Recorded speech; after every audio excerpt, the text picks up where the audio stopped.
आपलं कोणी नाही. आपण एकटे आलो, एकटे राहणार आणि एकटेच जाणार.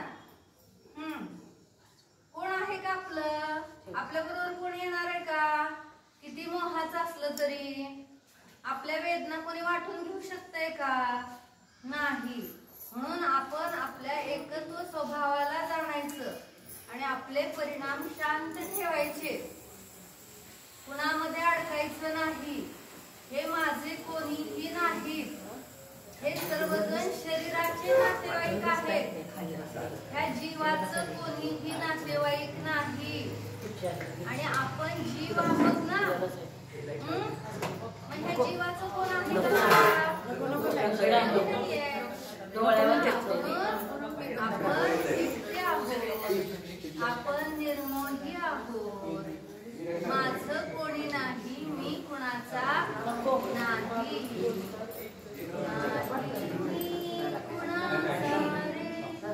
नाही कोणी रे माझा, एकटाच होतो मी, एकटाच राहणार.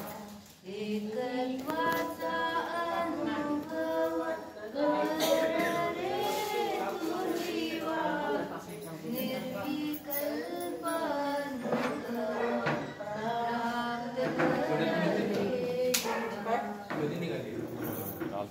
नाही मी कुणाचा नाही, कोणी माझे नाही. आपलं कोण आहे? भगवान. भगवान आपले आहेत की नाही? त्या भगवंतांशी नातं जोडायचं. कारण भगवंतांना काय म्हटलेलं आहे? आप्त. आप्त कोण आहेत आपले? भगवान. छान छान छान. भगवान आहेत. आप्त म्हणजे आपलं आपलेपणा कुणामध्ये करायचा? भगवंतांमध्ये. भगवान जसे आहेत ना तसं आपल्याला बनायचंय. त्यासाठी आपल्याला भगवंतांना पाहिलं पाहिजे. ज्यांना आपण पाहतो त्यांचे संस्कार आपल्यावर होत असतात. म्हणून आपण भगवंतांना पाहत राहिलो तर आपले काय आहे? आपण पण भगवंतांसारखे होणार. त्यामध्ये शंका नाही. म्हणून भगवंतांचे चरण सोडायचे नाहीत. मी भगवान होणार. मी अरिहंत सिद्ध पदाला प्राप्त होणार. मी चैतन्यमय जीव आहे. आपण जीव आहे. ह्या शरीरावर मोह ठेवायचा नाही. हे शरीर नाशवंत आहे. आलं लक्षात? कधी काय होईल, कसं दगा देईल, काय सांगता येत नाही. म्हणून आपण आपल्यासाठी जगायचं, जीवासाठी जगायचं. कारण आपण जीव आहोत. ह्या मोहजाळामध्ये अडकायचं नाही. हा संसार दुःखमयच आहे. ह्यामध्ये लेश मात्र सुद्धा सुख नाही. म्हणून जे भगवान आनंदी आहेत, खरे सुखी आहेत, तसं आपल्याला सुखी बनायचे. मग ते जसं ध्यान करतात ना तसं आपण करायचं. जसे अरिहंत भगवान आहेत, त्यांचा जीव जसा आहे तसाच जीव आपला आहे ना. जीव तर सगळ्यांचे समानच आहेत. मग भगवंतांचा जीव आणि आपला जीव समान आहे. भगवंतांमध्ये अनंत गुण आहेत. ज्ञान, दर्शन, चारित्र्य वगैरे. मग त्यांच्यासारखे आपल्यामध्ये पण ज्ञान, दर्शन, चारित्र्य, सुख, वीर्य गुण आहेत. भगवंतांमध्ये प्रत्येक क्षणाला परिणमन होत आहे. त्यांची पर्याय शुद्ध शुद्ध शुद्ध रूपाने परिणत होत आहे. तसाच आपल्यामध्ये पण बदल होतोय ना. आपल्यामध्ये सुद्धा परिवर्तन होतंय. मग हे परिवर्तन जी पर्याय आहे ती सुद्धा कशी आहे? स्वभावाने शुद्धच आहे. जसे भगवंतांची शुद्ध आहे तशीच शुद्ध आहे. मग भगवंतांचे जीव द्रव्य शुद्ध आहे. बघा बघा भगवंतांना पहा. डोळ्यासमोर भगवान येतात का? कोणते भगवान? पार्श्वनाथ भगवान की जय. मग ते भगवान दिसतात आपल्याला. पार्श्वनाथ भगवान, नेमिनाथ भगवान आणि महावीर भगवान. 3 भगवंतांच्या प्रतिमा आहेत. मग ह्या 3 भगवंतांचं आपण रोज दर्शन केलेलं आहे. मग ते दर्शन आपलं काय आहे? आपल्या पापाचा नाश करणार आहे ना. आणि त्यामुळेच आपण काय आहे? पाप नष्ट होऊन आपण उत्तम साधना करत आहोत. असं महान सल्लेखना व्रत धारण आपण त्यांच्या कृपेने केलेलं आहे. त्या भगवंतांच्या दर्शनाचा हाच तर फायदा आहे ना. आता मोक्षाला जाईपर्यंत भगवंतांना सोडायचं नाही. मग कोणते पण असू देत, है ना. नावं वेगळी वेगळी पण भगवान तर समानच आहेत ना. मग आदिनाथांपासून महावीरांपर्यंत, सिमंदरांपासून 20 तीर्थंकर, विद्यमान 20 तीर्थंकर, तर सगळे समानच आहेत. सगळे भगवानच आहेत. अनंत चतुष्टयाने युक्त आहेत. त्या भगवंतांना आम्ही पाहतो आणि पाहिल्यानंतर आम्हाला त्यांच्यासारखं बनता येतं. जसं पाहतो तसं होतं. मग भगवान जसे आहेत तसाच मी सुद्धा आहे. भगवंतांचे जीव द्रव्य शुद्ध आहे. भगवंतांचे अनंत गुण शुद्ध आहेत. भगवंतांची प्रत्येक पर्याय शुद्ध शुद्ध शुद्धच आहे. निर्दोष आहे, ते निर्मल आहे. त्या भगवंतांसमान आपले जीवद्रव्य देखील शुद्धच आहे. आपण जीव शुद्ध आहोत, आपण अशुद्ध नाही. आपले अनंत गुण शुद्धच आहेत. आणि आपली पर्याय स्वभावाने शुद्धच आहे. म्हणून काय सांगितलं? जो जानति अरहंतम दौवत्त गुणत्त पचयते सो जानति अपाणम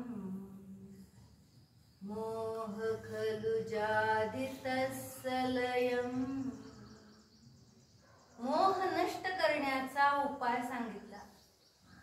जो जानति अरहंतम, जो अरिहंतांना जाणतो, भगवंतांना जाणतो. भगवंतांचे द्रव्य गुण पर्याय जो जाणतो कसे आहे? शुद्ध आहेत. आणि त्या अशा भगवंतांना जाणून जो जानति अपाणम, जो आपल्याला स्वतःला स्वतःच्या जीवाला जाणतो त्याचा मोह लयाला जातो. म्हणजे मोह नष्ट होतो. आणि मोह नष्ट होतो म्हणजे सम्यक दर्शनाची प्राप्ती होते. मग तुम्ही भगवंतांना पाहिले, भगवंतांचे द्रव्य शुद्ध आहेत, भगवंतांचे गुण शुद्ध आहेत, भगवंतांची पर्याय शुद्ध आहे. त्याप्रमाणे त्यांना डोळे उघडून पाहायचं आणि परत डोळे बंद करून निज आत्म्याला पाहायचं. माझे द्रव्य देखील जीवद्रव्य शुद्धच आहे. भगवंतांसारखेच आहोत आपण. जसे भगवान तसा मी. द्रव्य दृष्टीने काही भेद नाही. पर्याय दृष्टीने, व्यवहार दृष्टीने ते भगवान आहेत आणि आपण संसारी आहोत. पण हा भेद न जाणता आपल्याला द्रव्य दृष्टीने पाहायचे. म्हणजे वस्तुस्थितीतून पाहायचंय की द्रव्य शुद्ध आहे, तसंच माझं जीव द्रव्य सुद्धा शुद्धच आहे. द्रव्य कधीच अशुद्ध होत नसतं. जर द्रव्यच अशुद्ध असतं तर ते कधीच शुद्ध झालं नसतं. जसं खाणीमध्ये सोनं असतं तर ते सोनं अशुद्ध अवस्थेत असतं, म्हणजे ते पाषाण आहे ना, पण त्यातलं जो सोन्याचा अंश आहे तो शुद्धच असतो.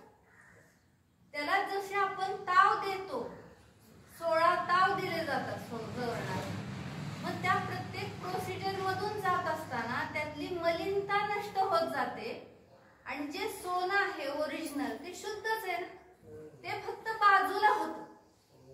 ते सोनं शुद्ध होत नसतं, फक्त त्यातली किट्ट आणि कालिमा दूर होत असते.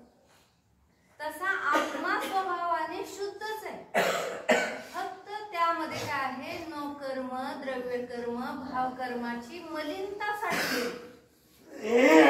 आणि जसं आपण त्याला तपाचे ताव देऊ, साधनेचे ताव देत जाऊ, तसं तसं त्या तपाच्या प्रभावाने हे कर्म नष्ट होतात आणि शुद्ध आत्मा पर्यायामध्ये प्रगट होतो. आणि तो आत्मा पर्यायामध्ये जो प्रगट झालेला आहे तीच अरिहंत सिद्ध अवस्था. काय सोपं आहे का नाही? त्या खाणीतल्या सोन्यातून सोनं निर्माण करता येते कुणाला पण. मग आपल्याला आपल्या हातात आहे ना ही प्रोसिजर. आपण स्वतःच काय होऊ शकतो, कारण भगवान आपल्याला कोण बनवणार नाहीये. भगवान काय आपल्याला येऊन भगवान चल तुला मोक्षाला नेतो म्हणणार नाही. किती शिखरजीला किती वंदना केल्या आणि जाऊन ध्यानाला बसलो तरी भगवान येणार आहेत का खाली आपल्याला न्यायला? नाही. हा पुरुषार्थ ज्याचा त्यालाच करावा लागतो. जसं आपण स्वतः जेवल्याशिवाय आपलं पोट भरत नाही, तसं आपण स्वतः साधना केल्याशिवाय आपण मोक्षाला जाऊ शकत नाही. म्हणून पुरुषार्थ तुम्हाला करायचा आहे. अंतरंगामध्ये तुम्ही स्वतःला जाणायचे. इतकं फक्त सोपं आहे. आपण जसं बाहेरच्या वस्तूंना जाणतोय तसं मी जीव आहे असं जाणायचंय. आणि हे जाणणं किती उपयोगाला पडतंय पहा. बाहेर जाणत राहिलो तर कर्म बंद आहे, पण अंतरंगामध्ये जाणत राहिलो तर कर्माचा नाश होतो, निर्बंध होतो. ह्या बंधनाच्या ह्या बेड्या सगळ्या नष्ट होतात, ढिल्या होतात. भगवंतांच्या दर्शनाची ही महिमा आहे. भगवंतांना पाहिलं तरी सगळे बंधन दूर होतात. जसं सांगितलं की चंदनाचे झाड असतात आणि त्याला साप काय करतात, वेटोळे घालून बसलेले असतात. पण मोराचा आवाज आला की सगळे त्याचे वेटोळे ढिल्ले होतात. तसं आम्हाला काय आहे, आम्ही आत्मसाधना करू लागलो, भगवंतांचं दर्शन केलं, पुण्याचा उत्कृष्ट बंध झाला आणि आत्मस्वभावाला जाणलं तर काय होतंय, हे कर्माचे पाठ सगळे गळून जातात. भगवंतांच्या दर्शनाने ढिल्ले होतात कारण उत्कृष्ट पुण्य बांधलं जातं. परंतु आत्मस्वभावाला जाणलं तर राहतच नाही ना बंधन. इतकं छान, इतकी सुंदर ही साधना आहे. म्हणून तर ही साधना उत्कृष्ट आहे. सगळ्या जीवांना हे भाग्य मिळत नाही. आपण महान पुण्यवान आहात, भद्र परिणामी आहात. उत्कृष्ट पुरुषार्थ आपण केला आणि तो पुरुषार्थ म्हणजे आत्मस्वभावामध्ये राहणे. पुरुषार्थ कशाला म्हणतात? पुरु म्हणजे ज्ञान दर्शन उत्तम गुण. त्यामध्ये अर्थ म्हणजे प्रयोजनभूत. प्रयोजनभूत अशा ज्ञान दर्शन उत्तम गुणामध्ये श म्हणजे त्याला म्हणतात पुरुषार्थ. आपल्या आत्मस्वभावामध्ये हा खरा पुरुषार्थ. आपल्याला वाटतं बाहेर काहीतरी काम केलं, बाहेर काहीतरी आपण लौकिक कार्य केलं, कमवलं, धन असेल हे तर आपल्याला वाटतं किती पुरुषार्थ करतोय, किती काम करतोय. पण वास्तविक पुरुषार्थ कोणता? तर स्वभावाला जाणण्याचा. म्हणून स्वभावाला जाणायचं. भगवंतांनी काय केलं,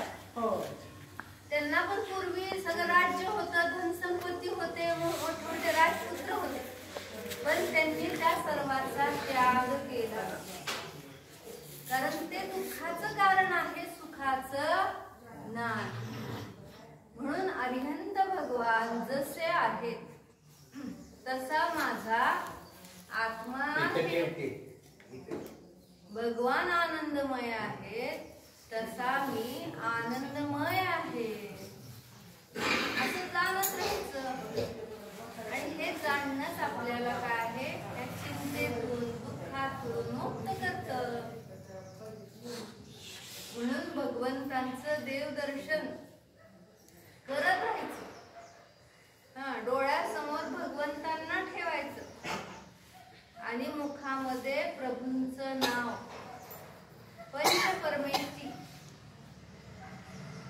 नमो अरिहंतानम नमो सिद्धानम नमो आयर्यानम नमो वसायानम नमो लोये सवसाहुनम. हे पंचपरमेष्ठी आहेत. यामध्ये अरिहंत सिद्ध हे काय आहेत, भगवान आहेत. आचार्य उपाध्याय साधू हे मोक्ष मार्गस्थ आहेत. ह्या पंचपरमेष्ठींना माझा नमस्कार असो. आम्हाला पण मोक्ष मार्गस्थ होऊन मोक्षाला प्राप्त व्हायचंय. आम्हाला सिद्ध बनायचंय आणि सिद्ध बनण्याचा हाच उपाय आहे. मोहाचा नाश झाला की हा जीव मोक्ष मार्गस्थ होतो. म्हणून मोहक्षयाचा उपाय आचार्यांनी सांगितला. जसे भगवान आहेत ना, त्या भगवंतांना पाहत राहा. जसे भगवान आहेत तसा मी आहे. जिन दर्शन कर निज दर्शन पा, सद्गुरु वचन सुहाय. त्या प्रभूंना पाहायचे. ते सांगतायत आपल्याला कर्मनाशाचा उपाय. ते सांगतात निज दर्शन कसं करायचं. भगवंतांना पाहिल्यानंतर आपल्याला आपलं रूप समजतं. आपल्याला रूप दिसतं. जसे आरशामध्ये पाहिलं असताना आपण आपल्याला दिसतो ना, तसे भगवान आरसा आहेत. त्यांच्या जीवाला पाहिलं की आपलं जीवद्रव्य आपल्याला दिसतं. म्हणून प्रभूंना सोडायचं नाही. मोक्षाला जाईपर्यंत मला जिनधर्माचीच प्राप्ती हो. मोक्षाला जाईपर्यंत मी आत्मस्वभावाला विसरणार नाही. मोक्षाला जाईपर्यंत मी दानास पात्र राहणार. मोक्षाला जाईपर्यंत मी दीक्षा घेणार. मी रत्नत्रयाची साधना करणार.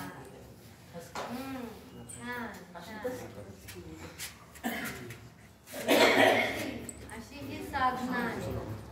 असे हे काय आहे, संलेखना व्रत आहे, ज्याचा आपण स्वीकार केलेला आहे.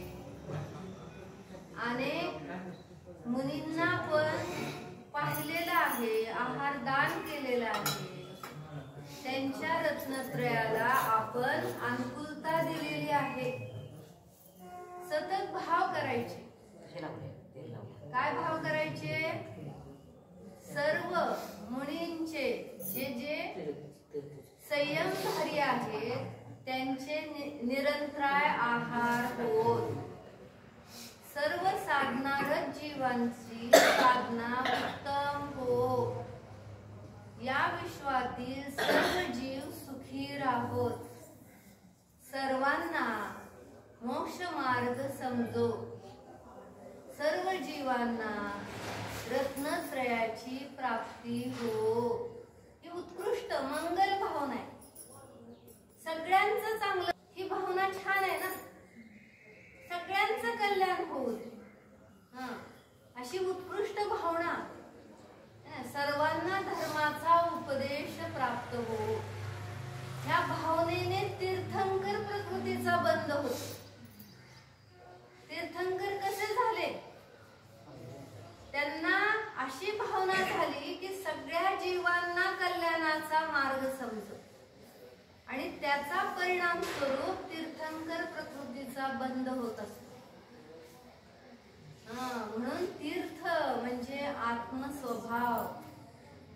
त्याला आपल्याला काय तीराला न्यायचंय. तीर्थ म्हणजे जे आपल्याला तारणारे असतात ते भगवान आहे आणि त्यांचं सहाय्य घेऊन आपण आपल्या आत्मस्वभावाचं सहाय्य घेऊन काय स्वभावात राहिलो तर आपण पण तरणार. तरायचे ना, ह्या संसारातून आपल्याला पार व्हायचं आहे आणि तो किनारा आता निकट आलेला आहे, जवळ आलेला आहे. आता मोक्ष दूर नाही. सांगितलं ना, ते सम्यशिखरीची वंदना करणारा जीव भव्य असतो, तो दुर्गतीला जात नाही. मग आपण भव्य आहोत, आपण वंदना केलेली आहे. सम्यशिखरीला जाऊन आलाय का? किती वेळा गेली विचारा. 5 वेळा. 5 वेळा म्हणते. 5 वेळा जाऊन आली ना. मस्त मस्त. 5 वेळा जाऊन आला. किती छान, पुण्यवान आहे तुम्ही. मग मोक्षाला जाणारच, कारण सिद्ध क्षेत्र आहे ना ते. तिथून 20 तीर्थंकर मोक्षाला गेले आणि ते शाश्वत तीर्थधाम का म्हटलं तर प्रत्येक काळामध्ये 24 तीर्थंकर हे तिथूनच मोक्षाला जातात. पण हा कालदोष असल्यामुळे इथून 20 तीर्थंकर मोक्षाला गेले. मग ही शाश्वत तीर्थभूमी आहे, हे शाश्वत तीर्थ सिद्ध क्षेत्र आहे आणि त्या क्षेत्राचा स्पर्श देखील ह्या जीवाला तारून नेतो, ह्या संसारातून पार करतो. म्हणून आपल्याला आपण पार होणारच. तुम्ही काय विचार चिंताच करू नका, तुम्ही मोक्षाला जाणार आहात. आपण नाही जाणार तर कोण जाणार है ना. साधना करतोय आपण इतकी उत्कृष्ट, निर्मोह बनण्याचा हा मार्ग आहे ना. मोहाचा नाश होतो, मोहाचा क्षय करण्यासाठी रत्नत्रयाची प्राप्ती आवश्यक आहे. आपल्या आत्मस्वभावाचं ध्यान आपण केलं पाहिजे. आणि ते ध्यान कसं करायचं? जे आपले गुण आहेत ना त्याची स्तुती करायची. जसे आपण भगवंतांची स्तुती करतो, भगवंतांच्या समोर बसून आपण काय करत असतो? भगवान की जय, 24 भगवान की जय, अनंतानंत सिद्ध भगवान की जय. जय जयकार करतो ना. तसंच आपण काय करायचंय? आपल्या आत्मस्वभावाची स्तुती करायची, आत्मस्वभावाचं चिंतन करायचं. मी जीव आहे, मी शांत आहे, मी निर्भय स्वरूप आहे, मी या शरीरापासून भिन्न आहे. शरीराचं परिणमन शरीरामध्ये होत आहे, जीवाचं परिणमन जीवामध्ये. जीव शरीराचं परिणमन करत नाही आणि शरीर जीवाचं परिणमन करत नाही. शरीर पुद्गलमय आहे आणि जीव कसा आहे? चेतनमय आहे. दोघांचा स्वभाव अत्यंत भिन्न आहे. प्रत्येक द्रव्य स्वतंत्र आहे, कोणी कोणाचं कार्य करू शकत नाही. म्हणून त्याला बदलण्याचा आपण विचार करणार नाही. आपण आपल्या आत्मस्वभावामध्ये राहण्याचा पुरुषार्थ करायचा आहे. म्हणून स्वतःला जीव रूपाने स्वीकारा. मी जीवच आहे, जीवच होतो, जीवच राहणार. ऐकताय ना तुम्ही? आपण किती सुंदर आहोत पहा. आपलं निज सौंदर्य पहा. आपल्यामध्ये अनंत शक्ती आहे. शरीर कमजोर होते, आत्मा कमजोर होत नाही. आत्मा हीन नाही, दीन नाही. आत्मा तर बलवान आहे.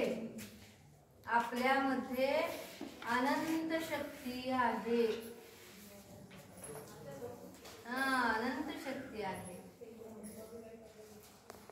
मग ती शक्ती जागृत करायची ना. शरीर ना हलू देत, शरीर कमजोर होऊ देत, त्याच्यामध्ये वेदना असल्या तर असल्या, पण जीवाला वेदना होत नाहीत. कारण जीव यापासून भिन्न आहे. स्वतःला जाणं. मी जीव आहे, मी चैतन्यमय आहे. माझ्यामध्ये ज्ञान आहे, दर्शन आहे, चारित्र्य आहे.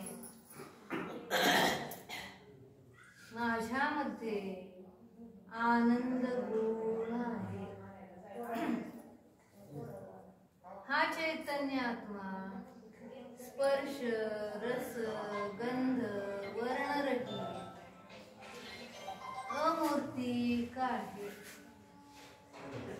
जीव डोळ्याने दिसत नाही. जीवाला अंतरंगामध्ये जाणार, ज्ञानाने जाणला जातो जीव, है की नाही? म्हणून भगवान सुद्धा नासाग्र दृष्टी करून बसले. बाहेर पाहिलं तर सगळे विकल्पच विकल्प, आणि डोळे बंद पूर्ण केले तर झोपून जातो. म्हणून नासाग्र दृष्टी काय सांगते आपल्याला? की स्वतःमध्ये राहा, सहजतेला प्राप्त हो. आणि सहजता कुठे आहे? जो ज्या स्वरूपाने आहे त्या स्वरूपाने राहणं ही सहजता. ज्याचा जो स्वभाव आहे तो त्या रूपाने राहील, परिणमन करेल, तर तो शुद्ध राहतो. दुसऱ्या रूपाने परिणमन केलं तर अशुद्धता निर्माण होते. म्हणून जाणा, हा मी चैतन्य, हा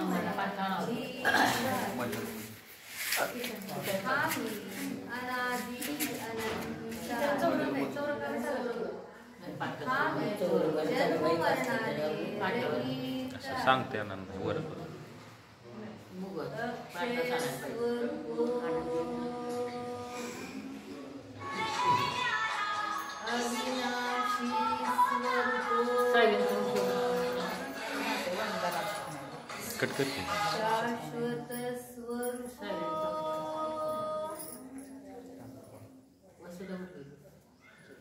मी भगवान आहे. भग म्हणजे ज्ञान. हा मी ज्ञानवान आहे. हा मी चैतन्यवान आहे. ज्ञानानंद स्वरूप ज्ञान घन पिंड स्वरूप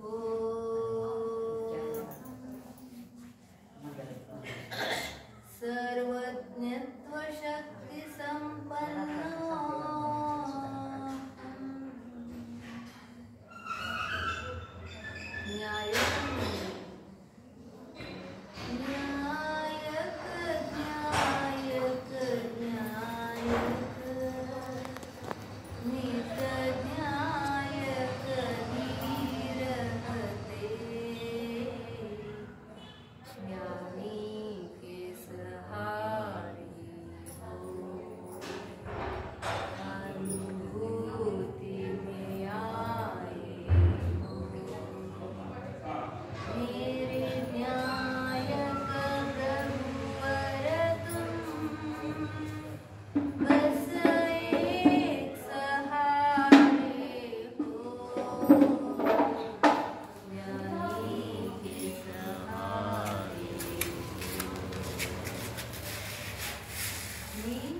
मनुष्याशी नातं जोडू नका. नात्याचे भाव दुःख देतात, क्लेश देतात, बंधनामध्ये अडकवतात.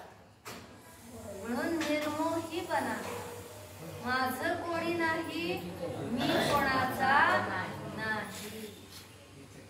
एकत्व सुंदर आहे आणि एकत्वाचा स्वीकार हीच सत्यता आहे. म्हणून सत स्वभावाला जाणार. हा मी सदैव आहे आहे आहेच. अहं मी आहे.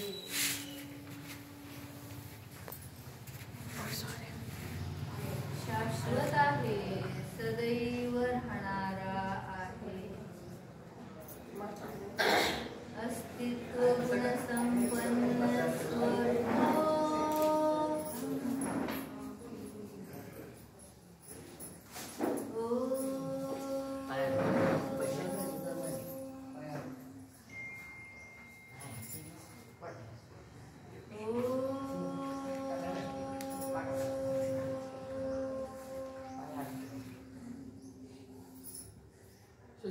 ओम हा पंचपरमेष्ठींचा वाचक आहे.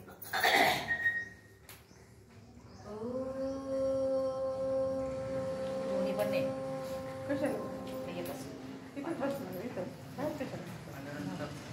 बाहेर नको इथंच शांती आल्यावरती एकच आहे, जाऊ नको.